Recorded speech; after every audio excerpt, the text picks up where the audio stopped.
ప్రభువును రక్షకుడైన యేసుక్రీస్తు నామమున ప్రియ సహోదరి సహోదరులకు శుభములు, వందనాలు తెలియజేస్తున్నాను. ఎలాగున్నారండి? ప్రభు మహాకృపలో మీరు అందరూ క్షేమమే కదూ. నేటి దిన వాక్య ధ్యానం కొరకు ప్రొవర్బ్స్ చాప్టర్ 10 వర్స్ 22, సామెతల గ్రంథం 10వ అధ్యాయము 22వ వచనం. యెహోవా ఆశీర్వాదము ఐశ్వర్యమిచ్చును, నరుల కష్టము చేత ఆశీర్వాదం ఎక్కువ కాదు. వాక్య ధ్యానం కొరకై ప్రార్థన. కృపగల మా తండ్రి, మీ వందనాలు. నేడు చదవబడిన ఈ వాక్య భాగం ద్వారా మాతో మాట్లాడి మమ్మల్ని బలపరచండి. యేసుక్రీస్తు నామములో ప్రార్థిస్తున్నాను తండ్రి, ఆమేన్.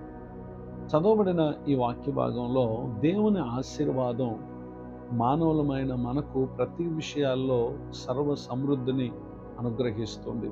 చాలామంది భూమి మీద తాము ధనవంతులము, ఐశ్వర్యవంతులము, గొప్పవారము, ఏ లోటు లేకుండా సకల సమృద్ధిని మేము కలిగి ఉండాలని వారు ఎంతో ప్రయాసపడుతూ ఉంటారు. వారిని గురించి దేవుని యొక్క వాక్యం ఈ విధంగా సెలవిస్తూ ఉంది.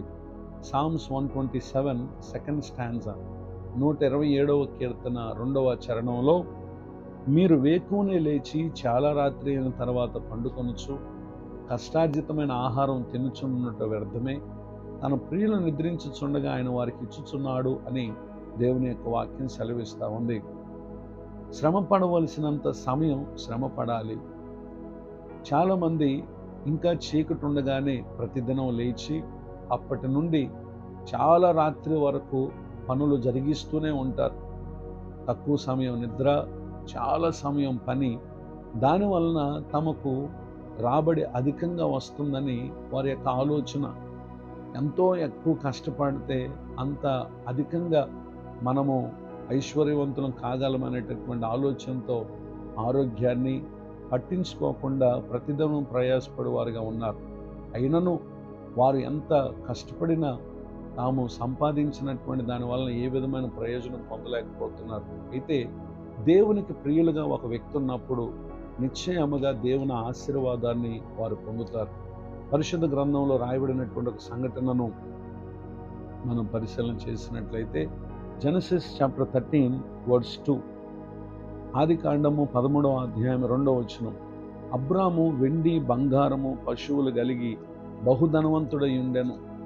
ఇటు దీవెనకు కారణం ఏంటనంటే, చాప్టర్ 12 వర్స్ 4, 12వ అధ్యాయము 4వ వచనం.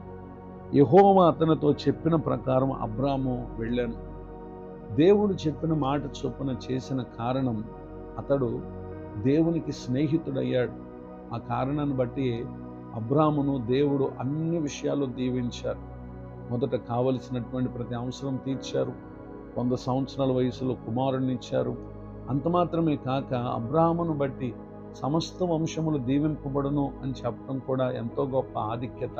అంటే ఎవరెవరైతే అబ్రాము వలె ప్రభునందు విశ్వాసం ఉంచి ప్రభువు చెప్పినట్లుగా చేస్తారో అబ్రహాము పొందినటువంటి దీవెనలకు వారు కూడా పాత్రులు కాగలరనేది దేవుని యొక్క మాట.